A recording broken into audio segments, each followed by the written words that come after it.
Hey to all my chatty patty lovers. It is the Media Chatroom, and we are back with some more headline news. Now, y'all, there was just an article that was released with LA Times, and it is talking about basically what we've already been talking about, the downfall of Diddy.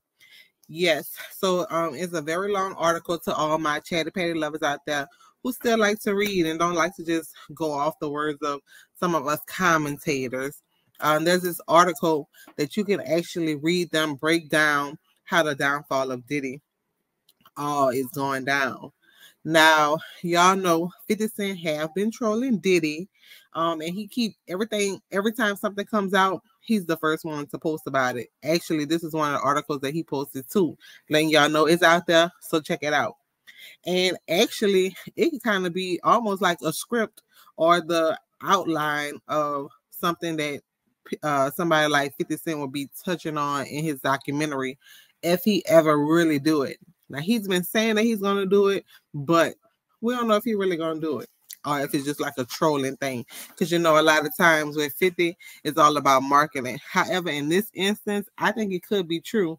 And he listed on there that he tried to buy Revolt from him, which I think would be a pretty smart move, honestly, because 50 Cent has a track record right now of dominating, not only in the music industry, which he did back in the days, you know, with G-Unit, but also with the film. And so it just kind of makes sense when he can have his own network producing content that people like. He don't have to be fighting with stars trying to get his content seen, and he can also produce similar content that's going to be appropriate for that type of network viewing. They can kind of even revitalize network TV, because as of right now, nobody even really watch network TV. Everybody watch stuff that's streaming or on YouTube or whatever. In the article, we're going to get into that, but I just wanted to give an update right now as to what we talked about last time when I was on here with Diddy.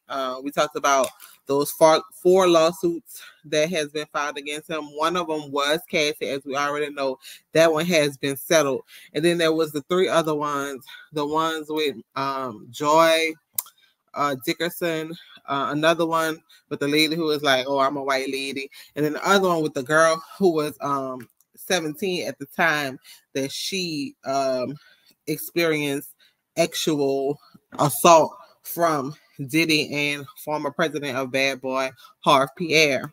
As far as I know, I've looked up and there's nothing that has been brought about of these lawsuits. As of right now, there's no word on settling. Everything is kind of still out there. They could be in the background negotiating. Although Diddy did say in his last post that he was willing to fight these allegations because he wanted to save his name, he wanted to save his legacy, so on and so forth. Now, as I told y'all in that previous video, that he will settle, and that's because, like, just like now, like everything has to continue to fall down. He has to get over it so that he can now proceed. And even in this article, they talk about some more dealings that he's still losing, including one of the deals that he's already lost, which was Diego, who are the owners of the DeLeon as well as the Ciroc. They actually filed a letter to the courts on last month, according to LA Times, stating that their business is receiving a whole lot of backlash due to the lawsuits and the accusations that's associated with Diddy. Because remember, y'all, he was the face of these brands, and this becomes one of the problems when you are your own company's brand. It's a gift and it's a curse, because on one end, people like to see you. They want to see you because you're seen as being more personable, relatable, which drives you sales. But on the back end, when things like this happen, it takes a toll on your company, because it then becomes hard to separate the person from the brand. Diddy was the face of their brand, and because he was the face of their brand, now their brand is suffering, which affects their revenue, causing their company to, you know, take a downfall. In this particular day and age, the way that we're moving, because it's not just Diddy who's going through these things. It's a lot of other executives and high powerful people who are in the entertainment industry who are facing a lot of backlash because of these people that are speaking out against them. It's things that people have probably known and heard about and speculated over time, but the voices just keep getting louder and louder because it's not going away. And now it's time to shift culture and shift the way business is going to be done in the future.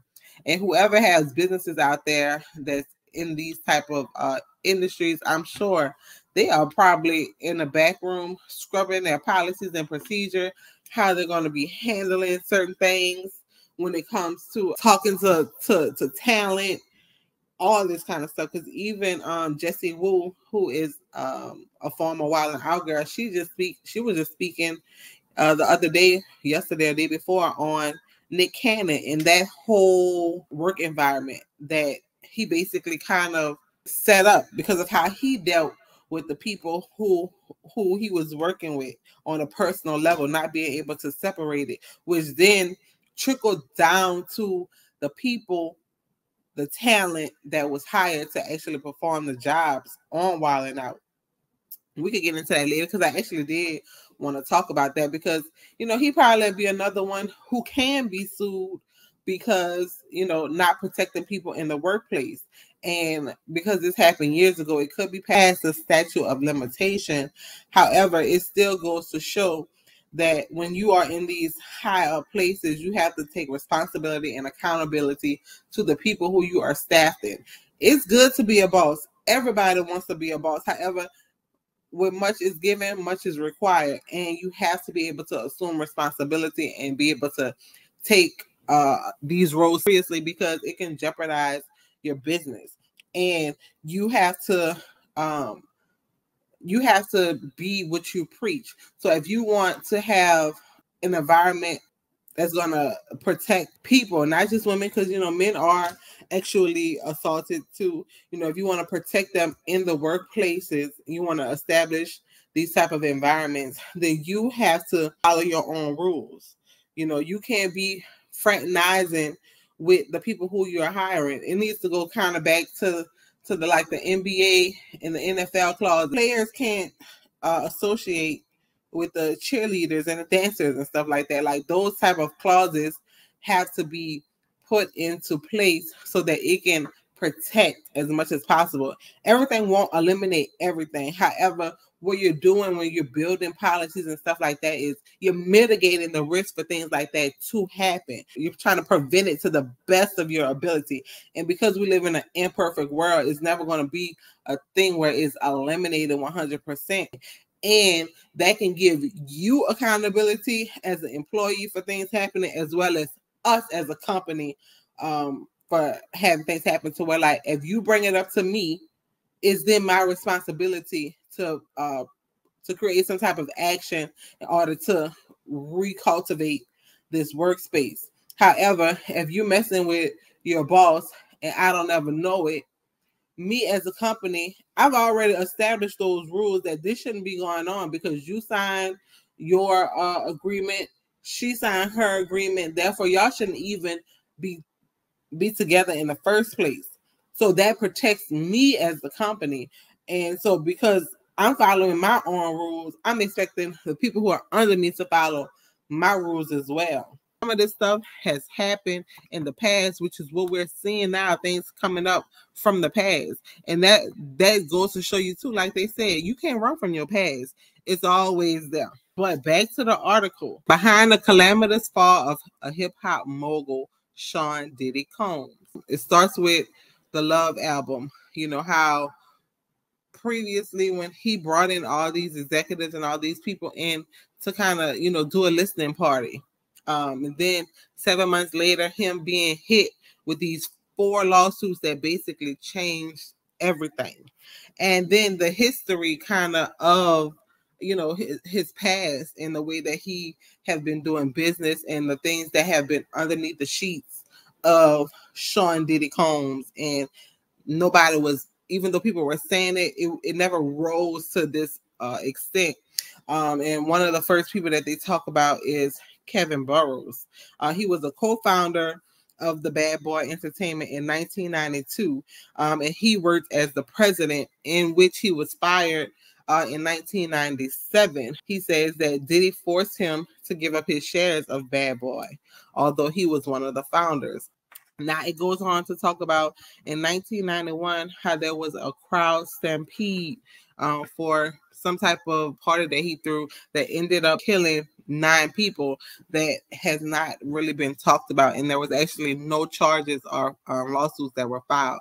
Now Gene Deal, his former bodyguard, he talks about this on YouTube as well, because I've heard him talk about it, and he's actually supposed to be doing maybe like a documentary too, that he said when he first started YouTube. It goes on to then talk about in 1999 how he was charged with assaulting Steve South, and then he pled guilty to harassment.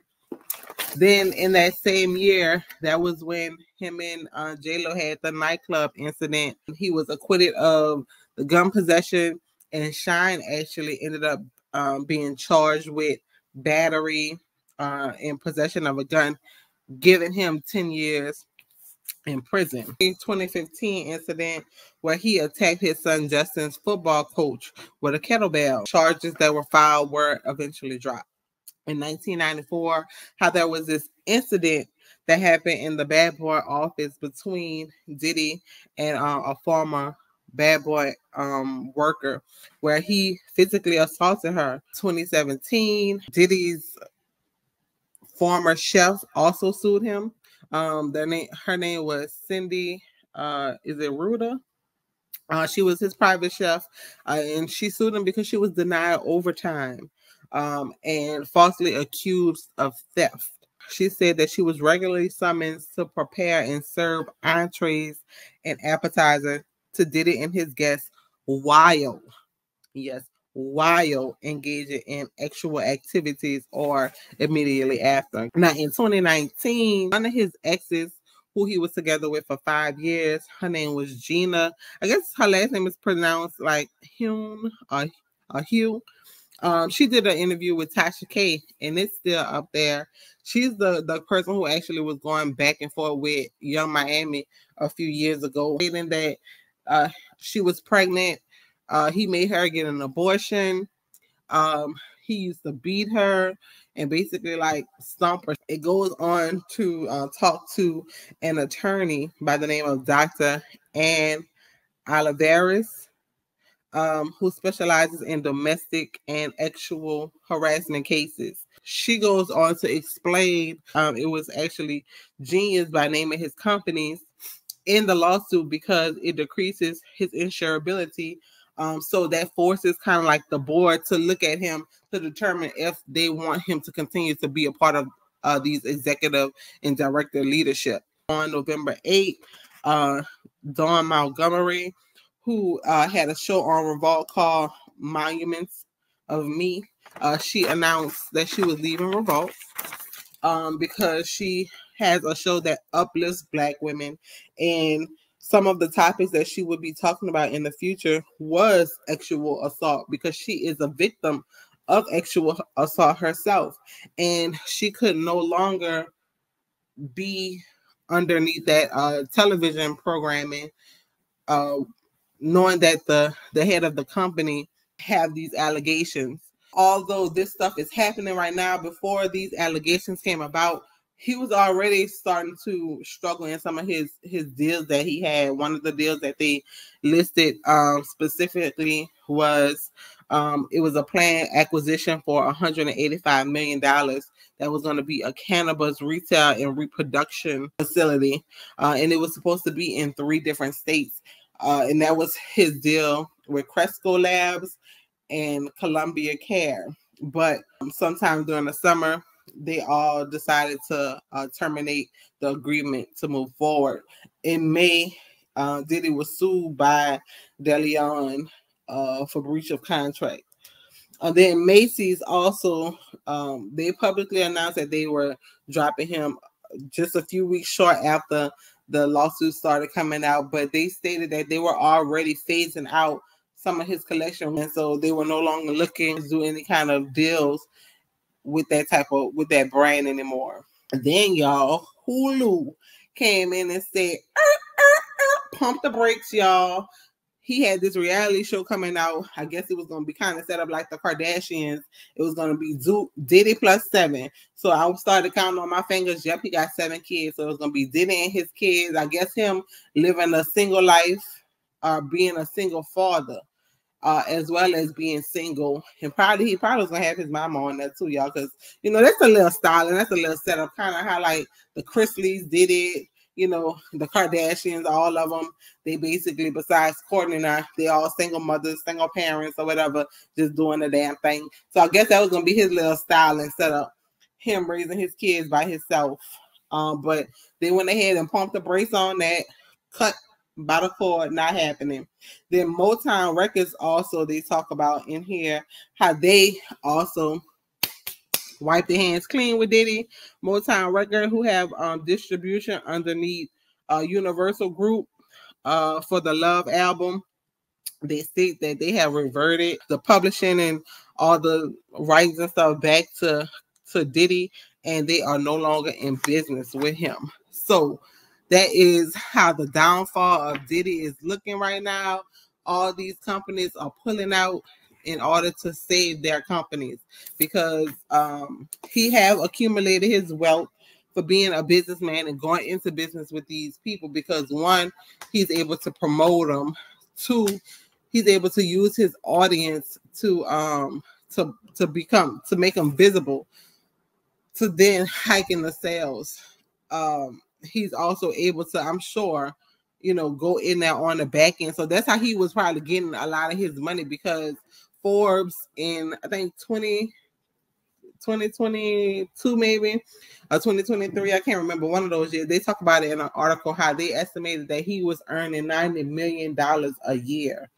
Now, a lot of people in the industry have not spoken about this or him. And some people say it's because, you know, they were doing the same thing. Some people, you know, they just want to be neutral in the situation. I believe that that's going to be half of them because, you know, in this society, cancel culture is real.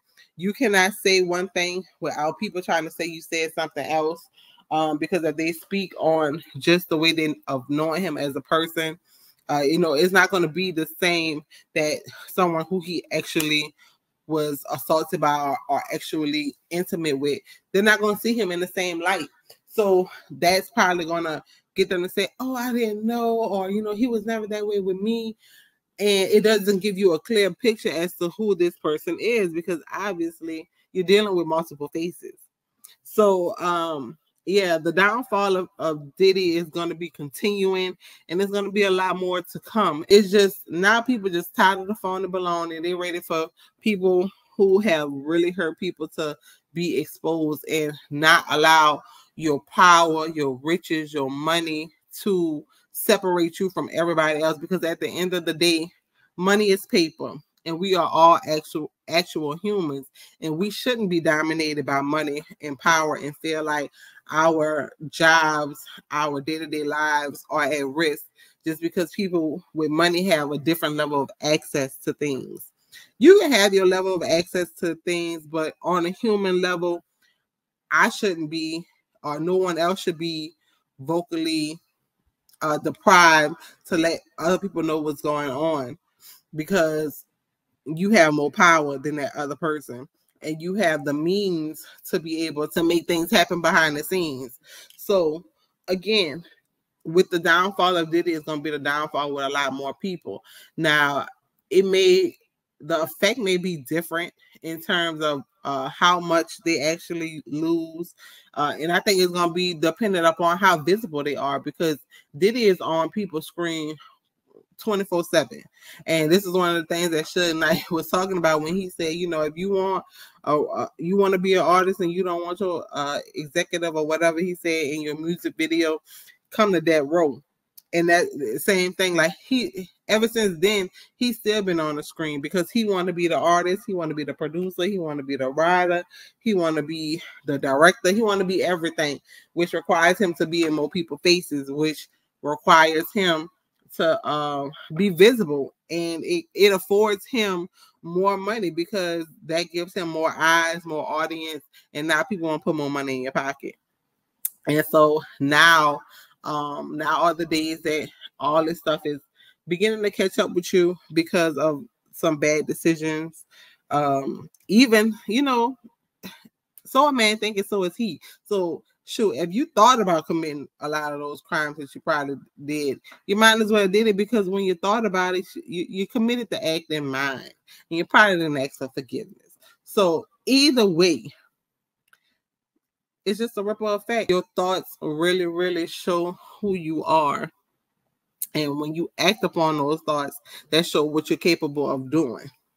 So, there's a lot of people who still hate that this is going down, because they say, oh, it's another black person, this black man. But you have to remember, people who have power and influence, when you're not able to stop them, they're just creating more replicas of them. Just like a person who's spewing hate. If you're a person who hates another race or another person, and your legacy, you're teaching the people behind you how to do that. And so you're just replicating who you are, so those behaviors never eventually go away. So in cases like this, although you're bringing another person down,